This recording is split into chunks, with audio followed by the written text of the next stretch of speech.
अजीज नाजरीन, मैं अयाज ज़रीफ आप सब देखने वालों को हमारे रोज़ के बाइबली मुतालिया प्रोग्राम की इस नई किस्त में खुशामदीद कहता हूँ।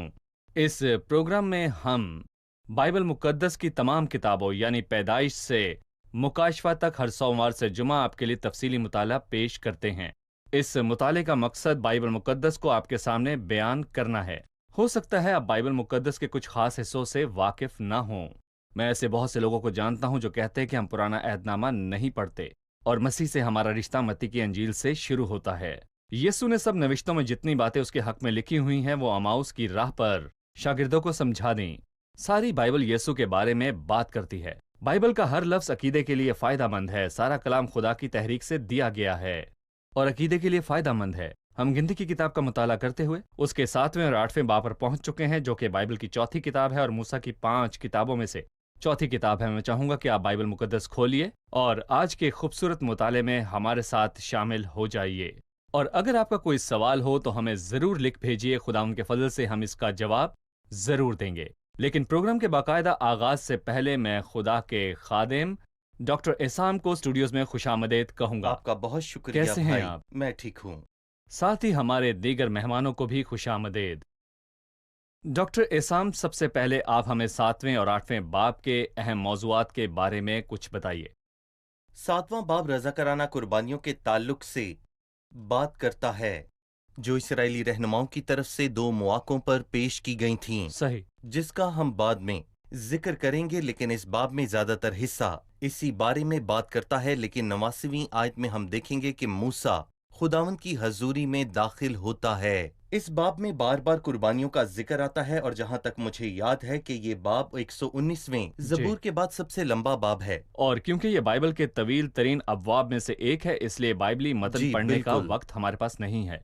बस हम सिर्फ इस हिस्से से मुतल्लिक सवालात ही लेंगे। सबसे पहले मेरा पहला सवाल ये है कि कुर्बानियों का मकसद क्या था? काहिनों और लावियों के लिए नजराने क्यों पेश करने चाहिए थे? बताइए। पहले मैं मकसद पर बात करूंगा और फिर क्यों दी जाती थी। इसका मकसद माहौल था। नजीर जो कि मसीह को नजर पेश करता है और ये नामुमकिन है कि उसका दिल शुक्रगुजारी से लबरेज ना हो। सही। वो रज़ाकाराना कुर्बानियां थीं जो कि शुक्रगुजारी से लबरेज दिलों से आती थीं, और ये वो बरकत थीं जो इसराइल को मिली, जिन्हें हम छठे बाब में देखेंगे। वो खुदा की नेमतों के लिए शुक्रगुजारी के एहसास से आई हैं, जिसने उनके दिलों को शुक्रगुजारी से लबरेज कर दिया सही। था। दूसरी बात, ये नजराने हारून को दिए जाते थे ताकि वो उन्हें खिदमत करने वालों में तकसीम करे। ये नजरानों का पहला हिस्सा है, मतलब ये नजराने लावियों को उनकी खिदमत में मदद के लिए दिए जाते थे और इन्हें तकसीम करने वाला हारून था। और जब लोग अच्छी रूहानी हालत में जी होते हैं सही। तो वो जानते हैं कि लावियों के हकूक क्या हैं और उन्हें मदद की जरूरत है। लिहाजा वो लोग लावियों की मदद करने के लिए उनको ये सब नजराने पेश किया करते थे। सही। खिदमत के दौरान लावियों को जो नजराने पेश किए जाते वो मुख्तलिफ हैं। हम इसका रूहानी तौर पर इतला कर रहे हैं, और जैसा कि हम गुज़िश्ता एक साथ से जानते हैं कि मौजूदा दौर में खुदा के खादिमीन लावियों की नुमाइंदगी करते बिल्कुल। हैं। मैं कहना चाहता हूं कि जो खुदा की खिदमत करते हैं उनके लिए ईमानदारों का क्या किरदार है? क्या ये मादी मदद तक महदूद होनी चाहिए या उनकी मदद करने के कोई दूसरे तरीके भी हैं ताकि वो अपनी खिदमत कर सकें? इसके बारे में बताइए। दर हकीकत वो जो खिदमत करते हैं उन्हें बहुत सारी खिदमत की जरूरत होती है, ना कि सिर्फ रुपए पैसे की। उन्हें इससे ज्यादा दुआओं की जरूरत होती थी। सही। उन्हें जिस चीज की जरूरत है वो एहसास है कि उनकी खिदमत फलदार है।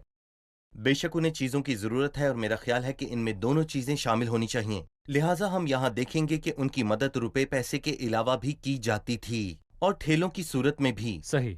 लावियों को खिदमत में ठेलों की जरूरत होती थी। जी। उन्हें ये महसूस करने की जरूरत थी कि जो लोग उनके इर्द गिर्द हैं वो उनकी हर हाल में मदद करने के लिए तैयार हैं। सही। और जैसा कि आप जानते हैं कि हमने गुज़िश्ता एक साथ में इस बात का जिक्र किया था कि जो ज्यादा लेकर गए उन लोगों ने ज्यादा नजराने पाए थे। और मैं यहाँ पर आपसे ये भी कहना चाहता हूँ, ये सच में बहुत हैरानकुन बात है। जो ज्यादा लाए उन्होंने ज्यादा गाड़ियां और बैल लिए। बस मरारी के बेटों ने ज्यादा नजराने लिए। उन्होंने 4 गाड़ियां ली। दर हकीकत वो 6 लोग थे। जरसून के बेटे 4 गाड़ियां और 2 बैल ले गए थे। और जहां तक कहात के बेटों की बात है, उन्हें इस किस्म की चीजों की जरूरत नहीं थी, बल्कि उन्हें दूसरी किस्म के नजरानों की सच में जरूरत थी। सही। अहम नुक्ता यह है कि खुदावंद की खिदमत करने वालों के लिए तमाम ईमानदारों का एक किरदार है।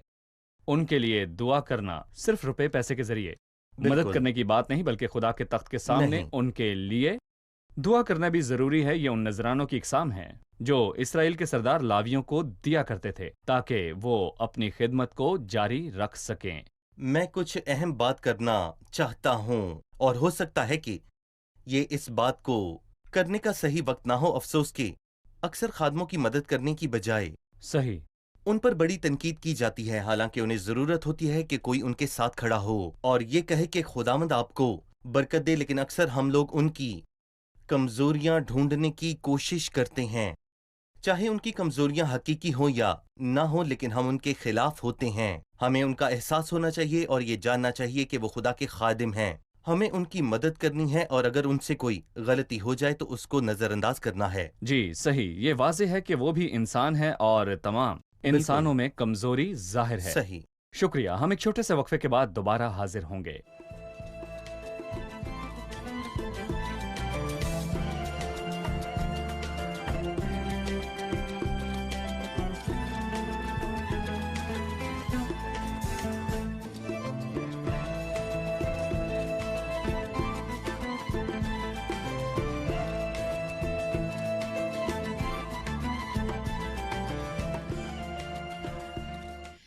भाई आसाम, क्यों रुल कुद्स ने एक पैराग्राफ में खुलासा पेश करने की बजाय सरदारों के हर नजराने की तफसीलात के बारे में बात करने के लिए पूरा बाब लिया?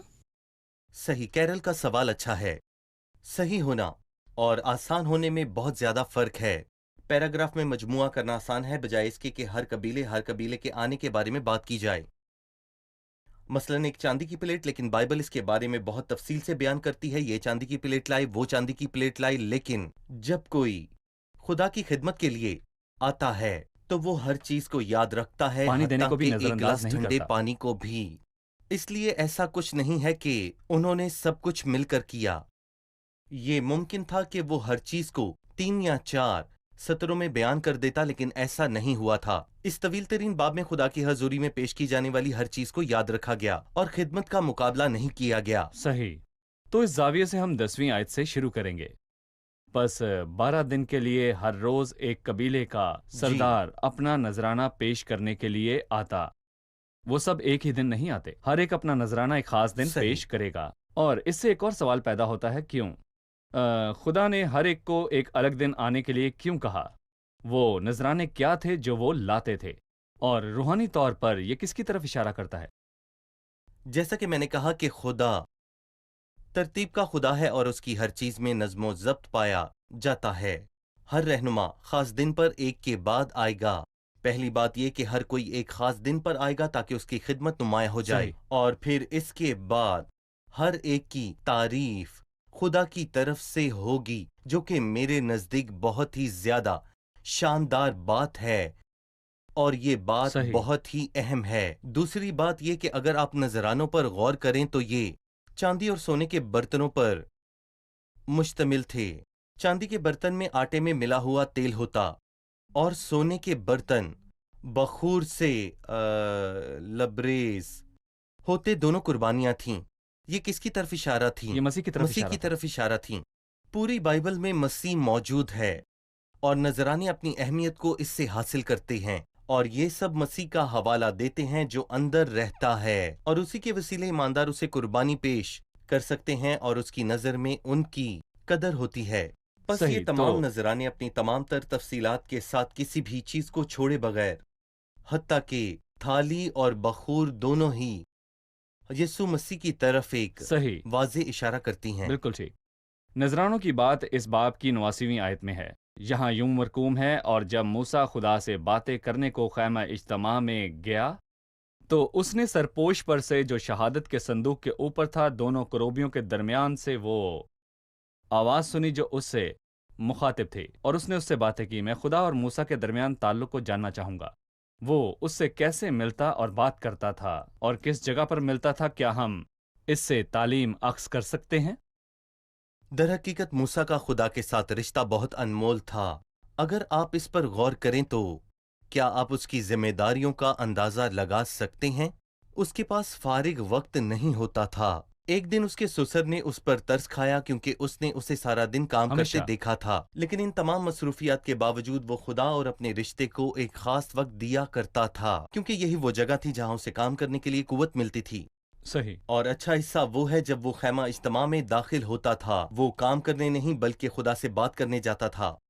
لیکن ہم دیکھیں گے کہ وہاں کیا ہوا۔ آپ جانتے ہیں کہ خدا ہر کسی کے لیے خواہش رکھتا ہے کہ وہ اس کی حضوری میں آئے، اور وہ اس سے بہت خوش ہوتا ہے صحیح، جب وہ اپنی حضوری میں ہم سے بات کرتا ہے۔ جب وہ خیمہ اجتماع میں داخل ہوتا تو اسے بات کرنے کا موقع نہیں ملتا۔ ہم دیکھتے ہیں کہ اس نے موسیٰ سے بات کی، وہ اسے خوش آمدید کہہ رہا ہے۔ اس الہی ملاقات کو دیکھیں کہ موسیٰ نے دونوں کروبیوں کے درمیان سے اس کی آواز سنی، پس وہ اس آواز کو سن رہا تھا جو شہادت کے صندوق کے اوپر دو کروبیوں کے بیچ سے اسے سنائی دے رہی تھی، کیونکہ خداوند اس سے بات کر رہا تھا۔ موسیٰ نے بولنا شروع کیا، لیکن موسیٰ وہ سن رہا تھا جو خداوند اسے کہہ رہا تھا۔ پھر اس نے خدا سے بات کرنا شروع کی اور خدا اسے دوستانہ انداز میں بات کر رہا تھا۔ بائبل بتاتی ہے جیسے کوئی شخص اپنے دوست سے بات کرتا ہے، ویسے ہی خداوند روبرو ہو کر موسیٰ سے بات کر رہا تھا۔ صحیح، شکریہ۔ اب ہم 8ویں باب کی طرف بڑھیں گے، اور میں آپ کے سامنے اس کی پہلی سے 4 آیت تک پڑھوں گا۔ جی، اور خداوند نے موسیٰ سے کہا کہ ہارون سے کہہ کہ جب تو چراغوں کو روشن کرے تو 7 چراغوں کی روشنی شمعدان کے سامنے ہو۔ چنانچہ ہارون نے ایسا ہی کیا، اس نے چراغوں کو اس طرح جلایا کہ شمعدان کے سامنے روشنی پڑے جیسا خداوند نے موسیٰ کو حکم دیا تھا۔ اور شمعدان کی بناوٹ ایسی تھی کہ وہ پائے سے لے کر پھولوں تک گھڑے ہوئے سونے کا بنا ہوا تھا۔ جو نمونہ خداوند نے موسیٰ کو دکھایا اسی کے موافق اس نے شمعدان کو بنایا۔ یہ بات واضح ہے کہ گزشتہ باب ان نذرانوں کے بارے میں تھا جو قبیلوں کے سرداروں کی طرف سے لاویوں کو دیے جاتے تھے، اور اب یہ باب کام کے لیے لاویوں کی مخصوصیت کے بارے میں ہے، لیکن اس بالکل۔ کے درمیان بائبل شمعدان کے بارے میں بات کرتی ہے۔ جی، اگر میں ایک ناول پڑھتا ہوں تو اس جگہ پر یہاں ذکر کیوں شمعدان کیا کا گیا؟ ذکر کرنا حیران کن ہے۔ یہاں پر شمعدان کا ذکر سیاق و سباق سے ہٹ کر ہے۔ کیوں؟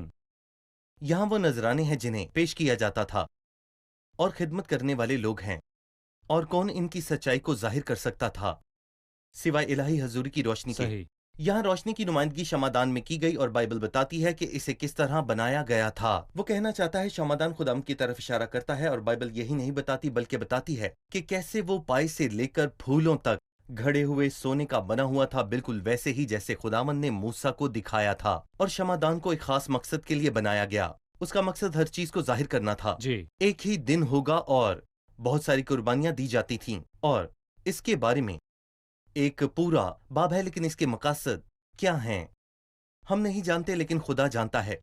کیا وہ التجائیں اور شکایات کر رہے تھے؟ کیا وہ مخلص تھے یا پھر منافق تھے؟ وہی ان کا مقصد جانتا ہے جو خود کو خدمت کے لیے مخصوص کر رہے تھے۔ یاد رکھیں وہ جانتا ہے اور وہ دلوں کے ارادوں کو ظاہر کرتا ہے۔ ایک دفعہ اس نے غریب عورت کی 2 دمڑیوں کو سب سے زیادہ قدر بخشی تھی جو ہیکل کے خزانے میں تانبے کے سکے ڈال رہے تھے۔ صحیح۔ پس شمعدان الہی روشنی کے بارے میں بات کر رہا ہے جو نذرانے پیش کرنے کے پیچھے چھپے مقصد کو عیاں کرتا ہے۔ بالکل۔ ٹھیک ہے، شکریہ ڈاکٹر احسام۔ اب میں دوسرا حصہ پڑھنا چاہوں گا جو کہ 5ویں آیت سے شروع ہوتا ہے، ضرور۔ پھر میں آپ سے سوال پوچھوں گا۔ 8ویں باب کی 5ویں آیت سے، اور خداوند نے موسیٰ سے کہا کہ لاویوں کو بنی اسرائیل سے الگ کر کے ان کو پاک کر، اور ان کو پاک کرنے کے لیے ان کے ساتھ یہ طے کرنا کہ خطا کا پانی لے کر ان پر چھڑکنا، پھر وہ اپنے سارے جسم پر اس طرح پھروائیں اور اپنے کپڑے دھوئیں اور اپنے آپ کو صاف کریں۔ تب وہ ایک بچڑا اور اس کے ساتھ کی نظر کی قربانی کے لیے تیل ملا ہوا میدا لیں، اور تو خطا کی قربانی کے لیے ایک دوسرا بچڑا بھی لینا، اور تو لاویوں کو خیمہ اجتماع کے آگے حاضر کرنا اور بنی اسرائیل کی ساری جماعت کو جمع کرنا، پھر لاویوں کو خداوند کے آگے لانا۔ تب بنی اسرائیل اپنے اپنے ہاتھ لاویوں پر رکھیں، اور ہارون لاویوں کو بنی اسرائیل کی طرف سے ہلانے کی قربانی کے لیے خداوند کے حضور گزرانے تاکہ وہ خداوند کی خدمت کرنے پر رہیں۔ پھر لاوی اپنے اپنے ہاتھ بچڑے کے سروں پر رکھیں، اور تو ایک کو خطا کی قربانی اور دوسرے کو سوختنی قربانی کے لیے خداوند کے حضور گزراننا تاکہ لاویوں کے واسطے کفارہ دیا جائے۔ پھر تو لاویوں کو ہارون اور اس کے بیٹوں کے آگے کھڑا کرنا اور ان کو ہلانے کی قربانی کے لیے خداوند کے حضور گزراننا۔ یوں تو لاویوں کو بنی اسرائیل سے الگ کرنا اور लावी मेरे ही ठहरेंगे। इसके बाद लावी खैमा इज्तिमा की खिदमत के लिए अंदर आया करें। सो तो उनको पाक कर और हिलाने की कुर्बानी के लिए उनको गुजरान, इसलिए कि वो सब के सब बनी इसराइल में से मुझे बिल्कुल दे दिए गए हैं, क्योंकि मैंने इन्हीं को उन सबों के बदले जो इसराइलियों में पेलौठी के बच्चे हैं अपने वास्ते ले लिया है। इसलिए कि बनी इसराइल के सब पेलौठे, क्या इंसान क्या हैवान, मेरे हैं। मैंने जिस दिन मुल्क मिस्र के पेलौठों को मारा उसी दिन उनको अपने लिए मुकद्दस किया।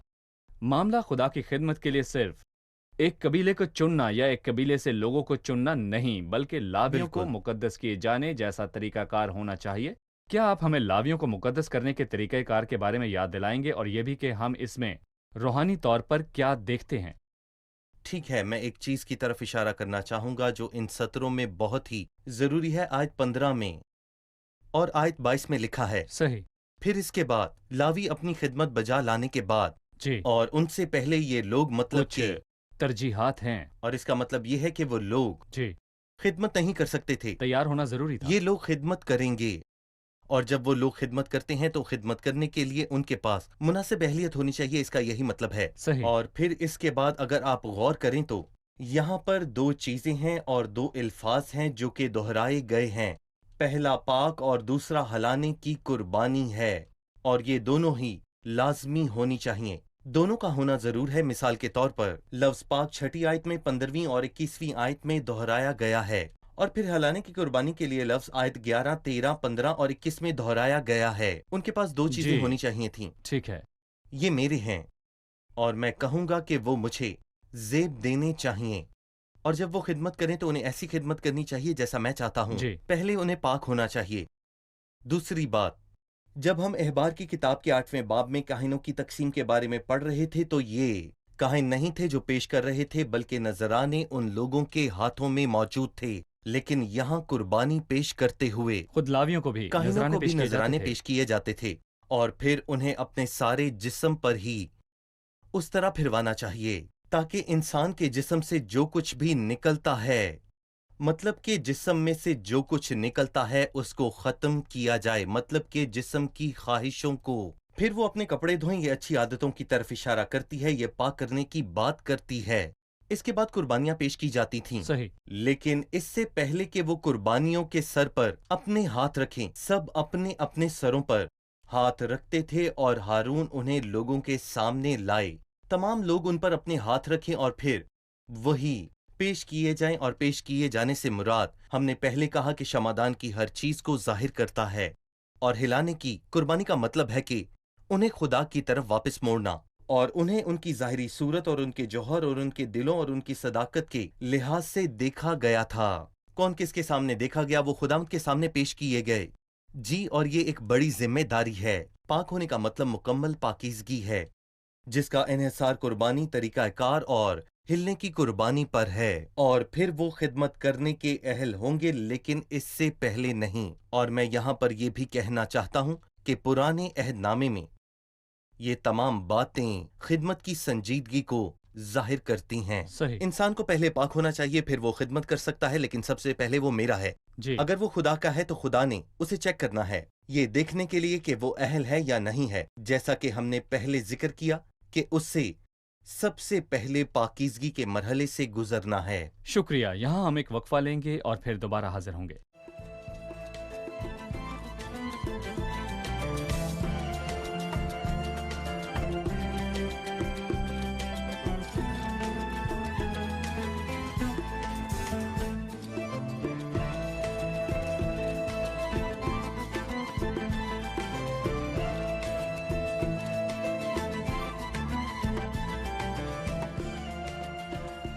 आठवें बाब की 24वीं आयत में, क्यों 25 साल की उम्र से लेकर उससे ऊपर की उम्र में वो खैमा इज्तिमा के काम के लिए अंदर जाता रहा।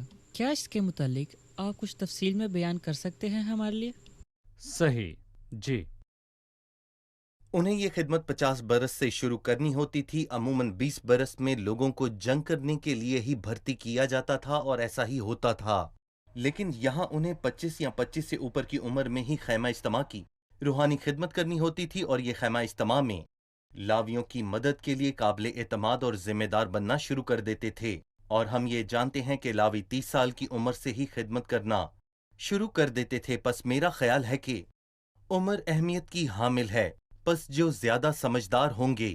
خدمت کے میدان میں پختگی اور غیر معمولی مقدار کی ضرورت تھی. خادم بننے کے لیے دوسرے ایمانداروں سے زیادہ سمجھ کی بہت ضرورت تھی. لیکن جنگ کے میدان میں جانے کے لیے 20 سال کا ہونا ضروری تھا. اگر آپ مجھے اجازت دے تو میں ایک عملی سوال پوچھنا چاہوں گا.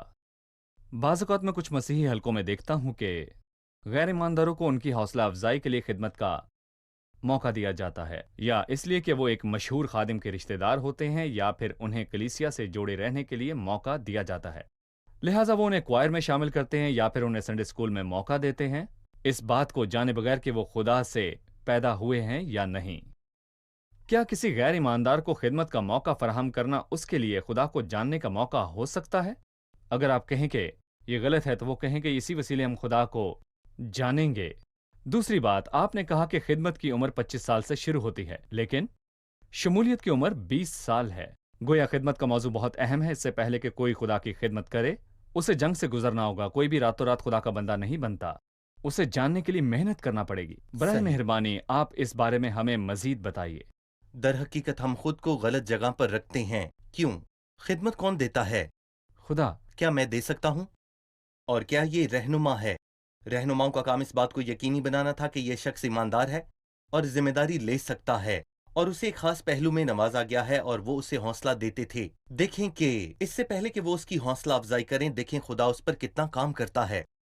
اگر ہم اس کے برعکس چلتے ہیں اور کسی کو خدمت کا موقع پہلے دیتے ہیں تو ہم اس کے لیے رکاوٹ بنیں گے، صحیح. کیونکہ ہم اسے مصروف کر دیں گے اور وہ تربیت حاصل نہیں کر سکے گا، چاہے وہ ایماندار ہی کیوں نہ ہو. اگر وہ ایماندار نہیں تو ہم اسے ایک سخت برتن میں بدل دیں گے. اور میں اگر کسی سے پوچھوں جو پہلے ہی مسیح کو قبول کرنے کے لیے خدمت کر رہا ہے، تو مجھے بہت دفعہ یہ سننے کو ملتا ہے کہ میں سنڈے اسکول میں 10 سال سے، یا میں پہلے ہی پرستش کرنے والی ٹیم کا حصہ ہوں. دراصل ہم ظاہری صورت کو دیکھ کر فیصلہ کرتے ہیں، لیکن اصل میں وہ ایمان سے خالی ہیں، کیونکہ ہم ان کو ایک سنجیدہ صورتحال میں ڈال دیتے ہیں. اور مجھے امید ہے کہ رہنما اس بات کو سمجھیں گے کہ خدمت کی تقسیم کرنا ان کا کام نہیں ہے، اور جو ان کا کام ہے وہی ان کو کرنا چاہیے. اگر کوئی اس قابل ہے تو اس کی حوصلہ افزائی کریں تاکہ وہ بڑھ سکے. صحیح. اس کے علاوہ مجھے عملی طور پر اس معاملے کی گہرائی میں جانے کی ضرورت ہے. یہ واضح ہے کہ لاویوں کو خدمت سر انجام دینے سے پہلے اہل ہونے کے عمل سے گزرنا پڑا. آپ نے کسی کو کہتے سنا ہوگا کہ ہم پہلے ہی اپنے خادمین کو اہل بناتے ہیں. ہم قابل خادم بنانے کے لیے انہیں 1، 2 یا 3 سال کی سیمنری سے تعلیم دلواتے ہیں، پھر وہ گریجویٹ ہوتے ہیں. وہ ایک خادم نہیں بلکہ ایک گریجویٹ ہے. کیا خادم کو اہل بنانے کا تصور درست ہے؟ یا اگر میں ان کو نصیحت کر سکوں جو خدا کی خدمت کرتے ہیں کہ وہ کیسے پاک اور دینداری کی زندگی پر عمل پیرا ہو سکتے ہیں، اور وہ کیسے بائبل مقدس کے ساتھ گہرا تعلق قائم کریں، اور قدم با قدم میں کچھ خادموں کی حوصلہ افزائی کروں کہ وہ بائبل مقدس کی فرما برداری کریں اور خدا ان سے پیار کریں. براہ مہربانی ان کے درمیان حد بندی کریں، ورنہ ہم خادموں کے گروپ تشکیل دینے میں پھنس جائیں گے. کیا خادموں کو تیار کرنے میں ہمارا کوئی کردار ہے؟ کیا ہم خادم تیار کر سکتے ہیں؟ تو خدا کا کردار کیا ہے؟ یہ ہمارا حق نہیں، اور ہم اس کے بارے میں کچھ نہیں جانتے.